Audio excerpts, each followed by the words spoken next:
আমাদের মহানবী সাল্লাল্লাহু আলাইহি ওয়াসাল্লাম তখনও পৃথিবীতে ভূমিষ্ঠ হননি। সময়টা ছিল তখনকার আরব সমাজ যখন অন্ধকারে ডুবেছিল। সেই সময়টাকে বলা হতো আইমে জাহিলিয়াত যুগ, অর্থাৎ অন্ধকার যুগ। আরব সমাজে তখন আইন কানুন, নীতি নৈতিকতার কোনো বালাই ছিল না। বেহাপনা, নোংরামি আর অশ্লীলতায় সমগ্র সমাজ যেন ডুবেছিল। সেই সময় নারীদের কোনো অধিকার ছিল না। নারীদের ওপর চলত নানান অত্যাচার ও নির্যাতন। এমনকি অনেক সময় কন্যা সন্তানদেরকে জীবিত কবর দেওয়া হতো। এতে মানুষের মনে বিন্দু মাত্র মায়া, মমতা, ভালোবাসা ছিল না। নারীদেরকে সেই সময় ভোগের পণ্য মনে করা হতো। এমনকি বাজারে নারী পুরুষের দাস দাসী হিসাবে বেচাকেনার রীতি ছিল। সেই সময়ে বিভিন্ন প্রান্ত থেকে মুসলিমরা মক্কায় কাবা তওয়াফ করার জন্য আসলেও কাবা ঘরের ভেতরে ছিল ৩৬০টি মূর্তি। কারণ মক্কায় তখন মুসলিমদের পাশাপাশি খ্রিস্টান, ইহুদি সহ বিভিন্ন গোত্রের মানুষ ব্যবসার জন্য স্থায়ী ও অস্থায়ীভাবে বসবাস করত, যাদের মধ্যে কাফের ও মুশরিকদের সংখ্যা অনেক বেশি হওয়ায় দাপটটা ছিল অনেক বেশি। এরপর সময় এসেছিল ৫৭০ খ্রিস্টাব্দে। তখন মক্কার নেতা ছিলেন নবীজির দাদা এবং কুরাইশ বংশের প্রধান আব্দুল মুত্তালিব, যিনি কাবা ঘরের রক্ষণাবেক্ষণের দায়িত্বে ছিলেন। আর নবীজি তখন মা আমিনার গর্ভে। এর মধ্যে হঠাৎ একদিন আরবে বিশাল হস্তি বাহিনীকে দেখা যায়, যারা ক্রমশ মক্কার দিকে এগিয়ে আসছে এবং মানুষজন তাদের ভয়ে বাড়িঘর ছেড়ে পালাচ্ছে। কারণ সেই হস্তি বাহিনীকে প্রতিহত করার মতো শক্তি তাদের ছিল না। এমনকি ততক্ষণে সেই হস্তি বাহিনী মক্কার অনেককেরই ধরে নির্যাতন করতে শুরু করেছিল এবং নবীজির দাদা আব্দুল মুত্তালিবের ২০০ উট সহ মক্কাবাসীর সমস্ত উট কেড়ে নিয়েছে, যাতে তারা তাদের সাথে লড়াই করতে না পারে।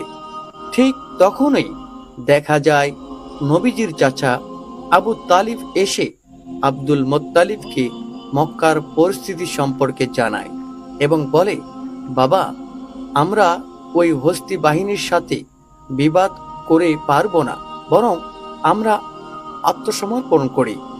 আব্দুল মুত্তালিব তখন তার ছেলে আবু তালিবকে নিয়ে রওনা হয় হস্তি বাহিনীর প্রধানের সাথে দেখা করতে। আর এই হস্তি বাহিনীর প্রধান হলেন মক্কার পার্শ্ববর্তী এলাকা ইয়ামেনের শাসক আবরাহা। তখন তার ছিল অনেক ক্ষমতা এবং শক্তিশালী অধিকারী। মূলত আরব সমাজ যখন অন্ধকারে ডুবে থাকলেও সমগ্র পৃথিবীর বেশিরভাগ মানুষ জেনে গিয়েছিল যে ইসলাম ধর্ম হলো পৃথিবীর শ্রেষ্ঠ ধর্ম, সত্য ধর্ম এবং শান্তির ধর্ম। তাই বিভিন্ন প্রান্তের মানুষেরা তখন ইসলাম গ্রহণ করছিল এবং দলে দলে হজ করার জন্য মক্কায় আসত। ইসলাম ধর্ম এবং কাবা এতটা গ্রহণযোগ্য যে দেখে আবরাহা তার ক্ষমতার দাপটে ইয়ামেনের রাজধানী সানাতে হুবহু কাবার মতো একটি গির্জা তৈরি করে। কারণ আবরাহা চেয়েছিল মানুষ খ্রিস্টান ধর্ম গ্রহণ করুক এবং তার তৈরি গির্জাতে বেশি বেশি আসুক। কিন্তু আবরাহা যখন দেখে যে তার চাওয়া কোনোভাবেই পূরণ হচ্ছিল না, আবরাহা তখন রাগে ক্রোধে ফেটে পড়ে। আর সেই কারণেই আবরাহা একদিন সিদ্ধান্ত নেয় যে কাবা ঘরকে সে ভেঙে দিবে। তারপর আবরাহা তার ৬০,০০০ সৈন্য নিয়ে এবং ১৩টি হাতি নিয়ে মক্কার দিকে আসতে থাকে। এর মধ্যে আব্দুল মোত্তালিব সেখানে পৌঁছে যায় এবং আব্রাহাকে বলে, আমি আপনাকে সতর্ক করছি, আপনি যে ঘরটাকে ধ্বংস করতে চাইছেন সেটা আল্লাহর ঘর, তাই এমন বিপজ্জনক কাজ থেকে দূরে থাকুন। কিন্তু আব্রাহা তার কোনো কথাই শুনতে চাইছিল না। আব্দুল মোত্তালিব তখন তাকে বলল যে, আপনি আমার উটগুলো ফেরত দিন। এই কথা শুনে আব্রাহা বেশ অবাক হয়ে যায় এবং বলে যে, আমি আপনাদের প্রিয় উপাসনালয় ধ্বংস করে দিচ্ছি, সেখানে আপনাদের বাপ দাদারাও ইবাদত করে এসেছিল, ফলে আপনাদের মান সম্মান এবং প্রতিপত্তি সবকিছুই ধুলোয় মিশে যাবে। অথচ এই বিষয়ে কোনো চিন্তা না করে আপনি কিনা এসেছেন আপনার উট ফিরিয়ে নেওয়ার জন্য। আপনার উট ফিরিয়ে নিতে আব্দুল মোত্তালিব তখন বললেন, আমি আমার উটের মালিক, তাই আমার উট আমি নিজেই ফেরত নিতে এসেছি। কিন্তু এই মক্কা এবং কাবা ঘরের মালিক হলেন আল্লাহ। অবশ্যই আমি নিশ্চিত এই কাবা ঘরকে আল্লাহ নিজেই রক্ষা করবেন। উত্তরে আব্রাহা তখন বলে, আজকে আমি এটাও দেখতে চাই কিভাবে তোমার আল্লাহ কাবা ঘরকে আমার হাত থেকে রক্ষা করে। এরপরে আব্রাহা আব্দুল মোত্তালিবকে তার উটগুলো ফেরত দেয় এবং আব্দুল মোত্তালিব তার বাড়িতে ফিরে আসে। পরের দিন সকালে আব্রাহা তার হাতি বাহিনীকে নিয়ে মক্কায় প্রবেশ করতে যাচ্ছিল, কিন্তু হাতিগুলো যখন কাবা ঘরের সীমানায় মধ্য চলে আসে তখন তারা আর সামনের দিকে এগোতে চাইছিল না। তাদের পাগুলো যেন পাথর হয়ে গিয়েছে এবং কিসে যেন আটকে পড়েছে। আব্রাহা এবং তার সৈন্যরা তখন একটু চালাকি করে জোর করে তারা হাতিগুলোর মুখ অন্যদিকে ঘুরিয়ে দেয় এবং হাতিগুলোকে তারা ভালোভাবে খাবার খেতে দেয় আর সেই সমস্ত খাবারগুলো ছড়িয়ে দেয় ঠিক কাবা ঘরের সামনে। হাতিগুলো তখন সেই খাবারের লোভে আবারও কাবা ঘরের দিকে এগিয়ে যেতে থাকে। এদিকে আব্দুল মোত্তালিব অনেক চিন্তিত হয়ে পড়ে। ভারাক্রান্ত মন নিয়ে আব্দুল মোত্তালিব কাবা ঘরের সামনে চলে আসে। কাবা ঘরের দরজায় একটি শিকল ছিল। আব্দুল মোত্তালিব সেই শিকলটিকে শক্ত করে চেপে ধরে আর কাবা ঘরের দরজার অপর মাথা রেখে এরপর মহান আল্লাহ তাআলার কাছে দোয়া করে বলে যে, হে আল্লাহ, এই ঘর তোমার আর এই ঘরকে রক্ষা করার দায়িত্বও তোমার। আমরা যে শুধুমাত্র তোমার গোলাম, তোমারই বান্দা, আমাদের পক্ষে আর কিছুই করা সম্ভব হচ্ছে না। এখন এই ঘরকে তুমি কেবল রক্ষা করতে পারো। কথাগুলো বলতে বলতে তার চোখ দিয়ে অশ্রু গড়িয়ে পড়ছিল। কিন্তু ঠিক তখনই আকাশ থেকে আব্দুল মোত্তালিব একটা আওয়াজ শুনতে পান। তাই সে ধীরে ধীরে সামনের দিকে এগিয়ে আসে। ঠিক তখনই তিনি দেখতে পান আকাশ থেকে শত শত আবাবিল পাখি ধেয়ে আসছে মক্কার দিকে।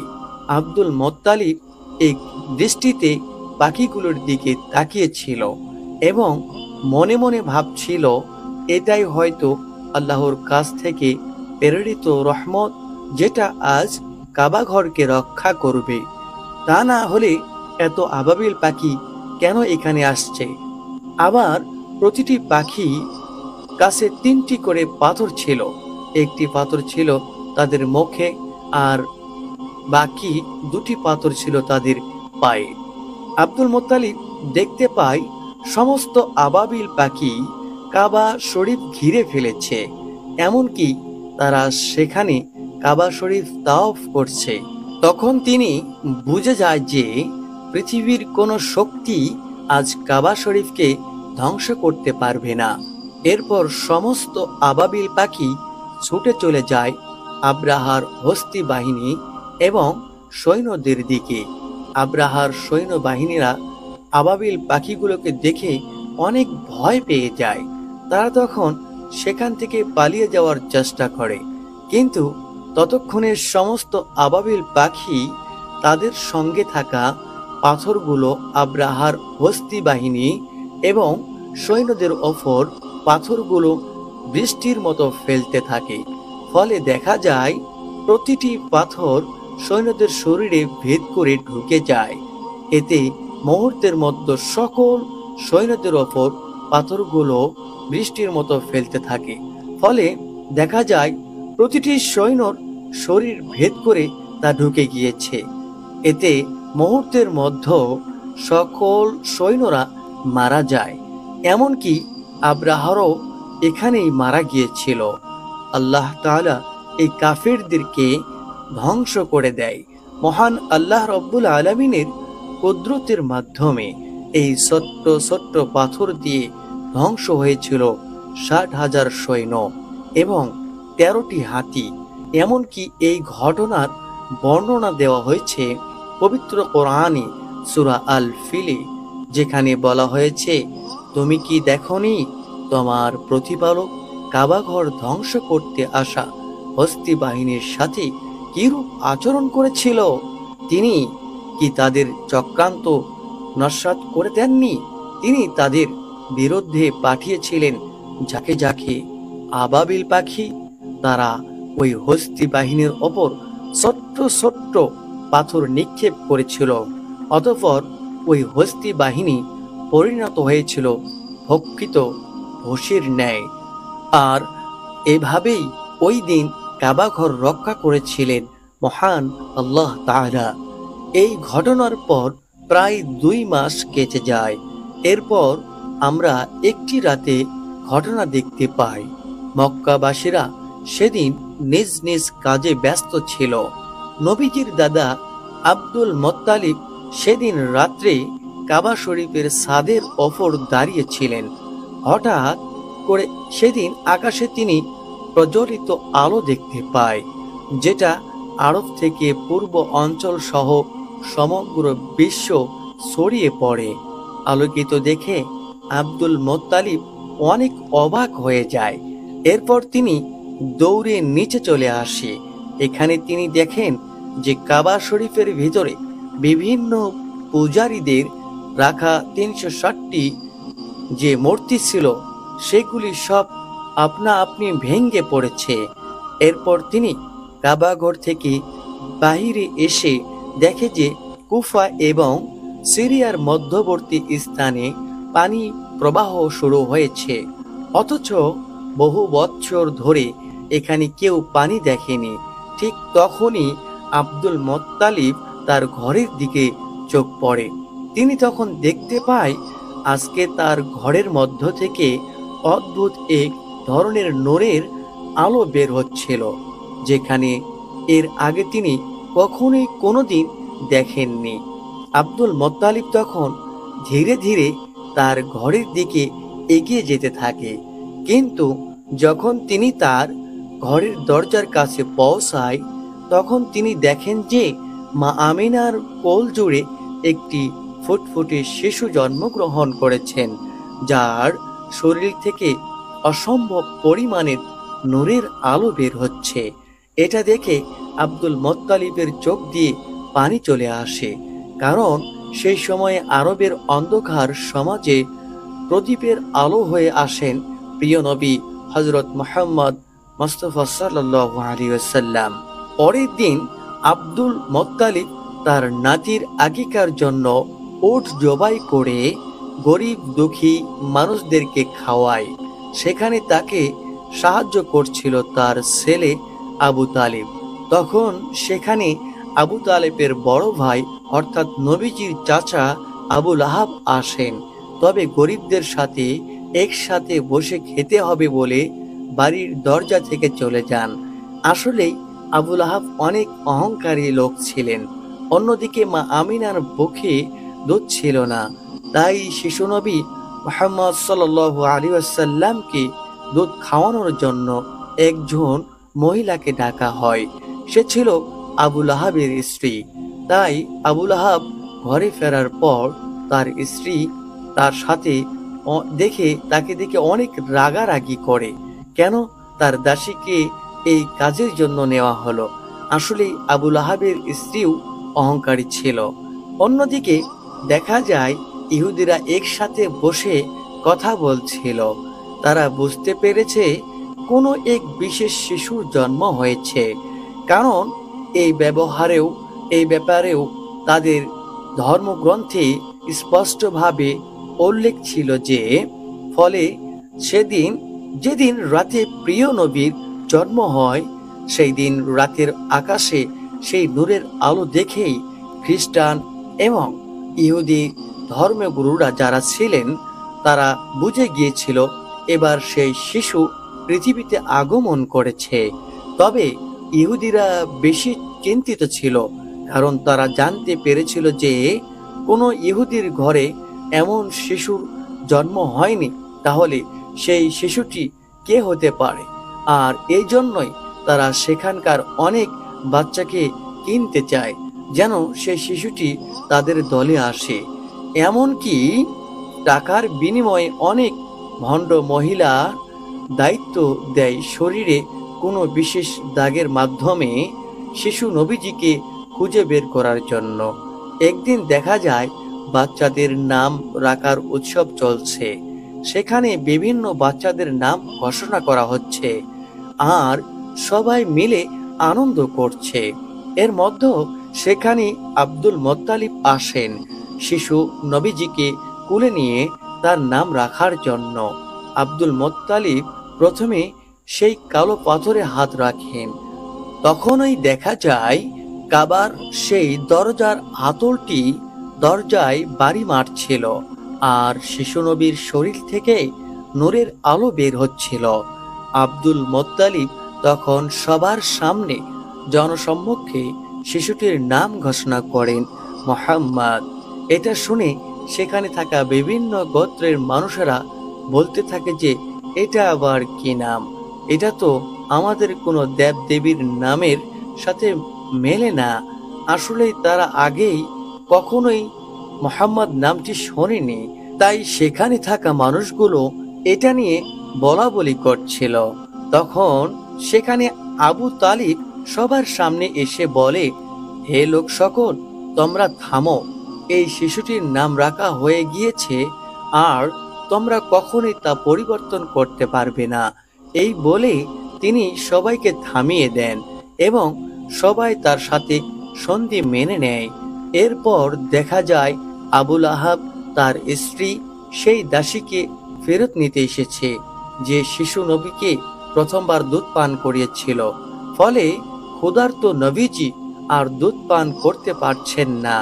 এ নিয়ে আব্দুল মোত্তালিব সরাসরি আবুল আহাবের কাছে আসে এবং এর কারণ জানতে চায়।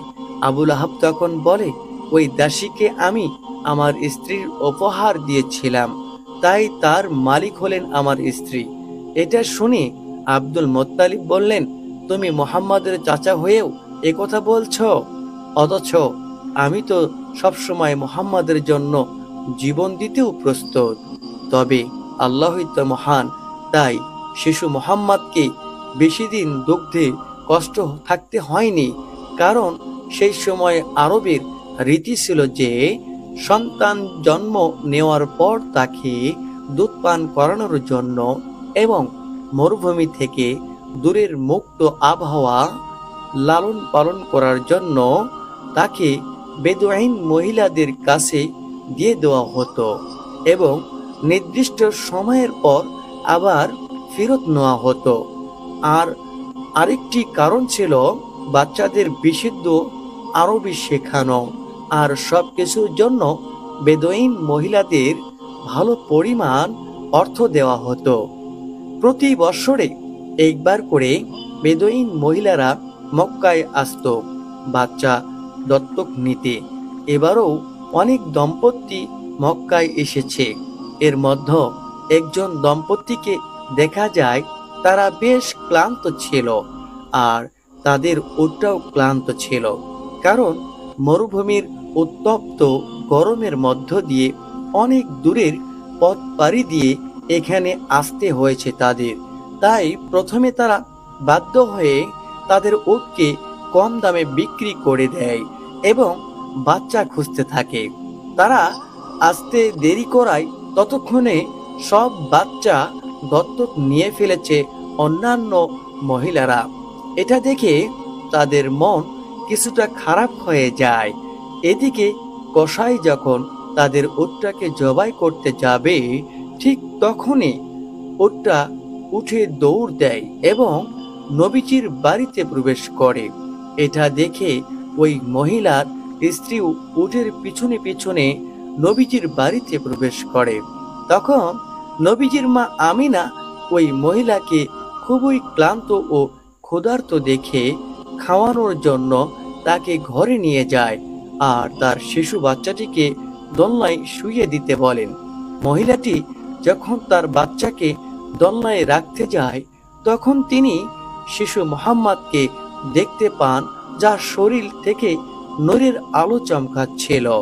সেই মহিলা তখন নবীজিকে কোলে তুলে নেন এবং তাকে ক্ষুধার্ত দেখে নিজের দুধ পান করান। আর এই মহিলাই ছিলেন নবীজির দুধমা হালিমা। আসলেই নবীজিকে লালন পালনের জন্য বেশি টাকা দেওয়ার সামর্থ্য নেই বলে নবীজিকে কখনোই কেউ দত্তক নেয়নি।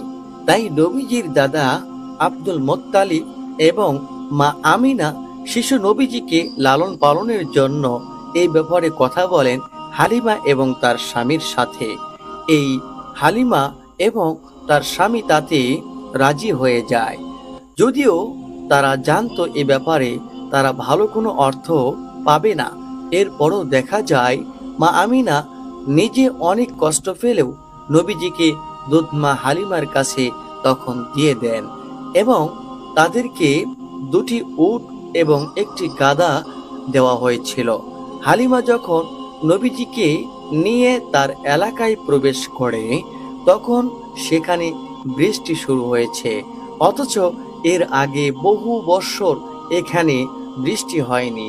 পাশাপাশি নবীজি আসার পর থেকেই দুধমা হালিমার ঘর যেন আল্লাহর রহমতে ভরে গিয়েছে। আর এভাবেই কেটে যায় 2 বছর এবং চুক্তি শেষ হওয়ার কারণে দুধমা হালিমা এবং তার স্বামী প্রিয় নবীজিকে ফেরত দেওয়ার জন্য তার মা আমিনার কাছে নিয়ে আসে। নবীজি আসার সাথে সাথেই কাবাঘর আলোয় ভরে ওঠে। অন্যদিকে মা আমিনা নবীজিকে দেখে খুশিতে কেঁদে ফেলে। কিন্তু কাবার আশেপাশে তখন একটি মহামারীর রোগ ছড়িয়ে পড়েছিল। সেই সাথে নবীজির দাদা আব্দুল মুত্তালিব জানতে পারেন যে ইহুদিরা তখনও নবীজিকে খুঁজে বের করার চেষ্টা করছে। তাই খারাপ কিছু আশঙ্কা থেকে নবীজিকে রক্ষা করতে আবারও নবীজিকে হালিমার সাথেই পাঠিয়ে দেয়। এরপর কেটে যায় আরো 2 বছর। এর মধ্যে হঠাৎ একদিন নবীজির দুধমা হালিমা ভীষণ অসুস্থ হয়ে পড়েন। সেখানকার কবিরাজ এবং তান্ত্রিকরা এসে হালিমাকে সুস্থ করে তোলার চেষ্টা করে। হালিমাকে সুস্থ করে তোলার চেষ্টা করছেন তারা, কিন্তু নবীজি এটা দেখে তান্ত্রিকদের সরিয়ে দেয়। যখনই নবীজি দুধমা হালিমার হাতে হাত রাখে, তখনই দেখা যায় দুধমা হালিমা বেশ সুস্থ হয়ে গিয়েছে। আর এটা দেখে তান্ত্রিকরা অবাক হয়ে যায় এবং সেখান থেকে চলে যায়। তবে তান্ত্রিকরা বুঝে গিয়েছিল যে এই সেই বিশেষ শিশু, আর এই খবরটি তান্ত্রিকরা ইহুদিদেরকে জানিয়ে দেয়। ফলে নবীজিকে নেওয়ার জন্য শত্রুরা বিভিন্নভাবে হালিমার ঘরে আক্রমণ শুরু করে। আর এ থেকে হালিমা এবং তার স্বামী নবীজিকে রক্ষা করলেও তারা খারাপ কিছুর আশঙ্কা বুঝতে পেরে হালিমা স্বামী নিজেকে নিয়ে মক্কার একটি পাহাড়ের উদ্দেশ্যে রওনা হয়।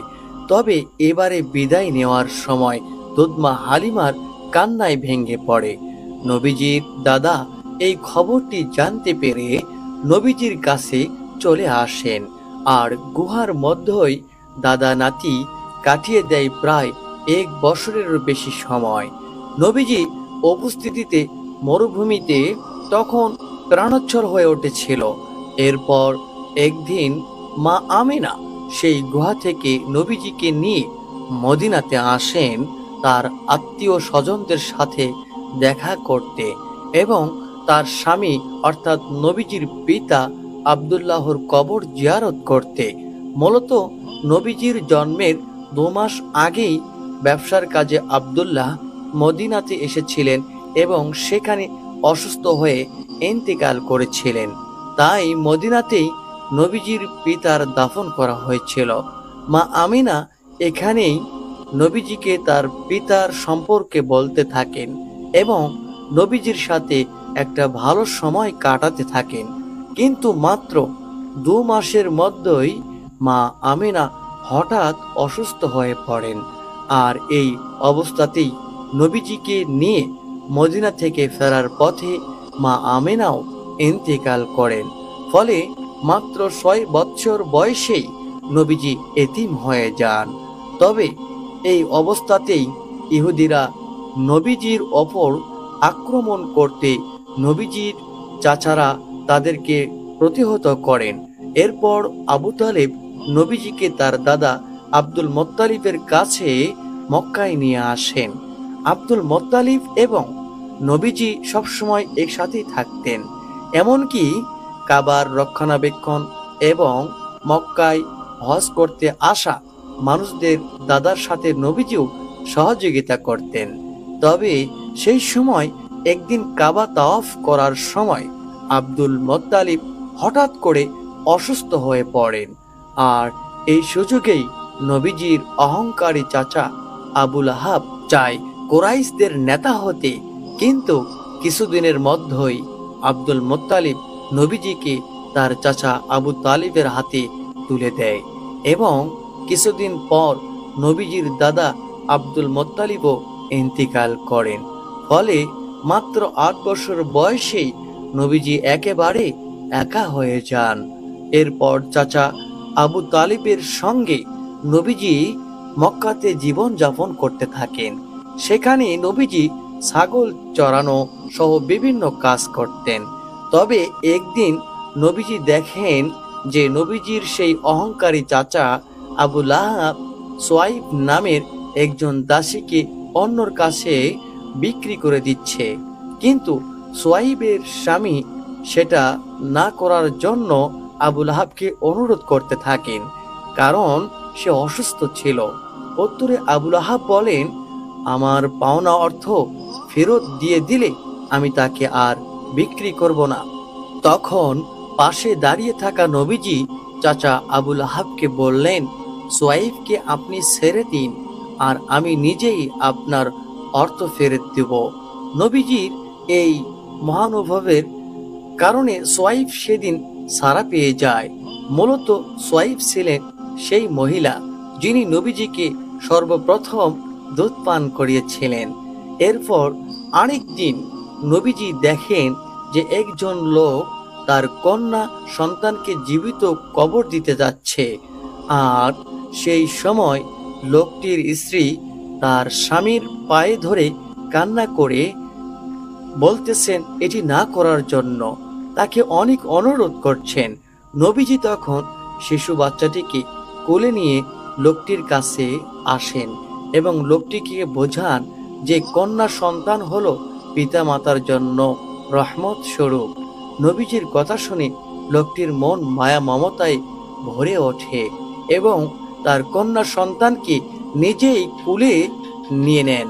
এভাবেই দেখতে দেখতে নবীজির বয়স হয়ে যায় প্রায় 12 বছর। এদিকে তার চাচা আবু তালিব যেহেতু ব্যবসায়ী ছিলেন, তাই আরবের নিয়ম অনুযায়ী প্রতি বছরেই একবার সিরিয়া সফরে যেতেন। তখন নবীজিও বায়না ধরলেন তার চাচার সাথে এবারও সিরিয়া সফরে যাবেন। যাত্রা শুরু করার পর পথিমধ্যে বসরা নামের একটি জায়গায় তারা তাঁবু ফেললেন, আর সেই শহরে একটি গির্জায় ইহুদিদের একজন ধর্মগুরু ছিলেন, যিনি নবীজি এবং তার চাচা আবু তালেব সহ কাফিলার সমস্ত লোকের একটি দাওয়াত খাওয়ায়। এই সময় বালক মোহাম্মদকে দেখে বুঝতে পারেন যে তিনি হলেন শেষ এবং সর্বশ্রেষ্ঠ নবী। এটা যেমনই তাদের ধর্মগ্রন্থে লেখা ছিল তেমনই তার অন্তর্দৃষ্টি থেকে দেখতে পেরেছিলেন। এরপর তিনি আবু তালেবকে বললেন যে মুহাম্মদ এখন তোমার আশ্রয়ে আছে, তাই তোমার আরো বেশি সতর্ক হওয়া উচিত, এবং এটাও বলেন যে মুহাম্মদকে নিয়ে তোমার সিরিয়া যাওয়া উচিত হবে না, কারণ সেখানকার ইহুদিরা তাকে ক্ষতি করতে পারে। তাই আবু তালেব তার সিরিয়া যাওয়ার সিদ্ধান্ত বদলে আবারও মক্কার দিকে ফিরে আসতে শুরু করে। তবে পথে মধ্যে তারা সেই ইহুদিকে আহত অবস্থায় দেখতে পায়, যে কিনা বারবার মুহাম্মদ সাল্লাল্লাহু আলাইহি সাল্লামকে ক্ষতি করতে চেয়েছিল।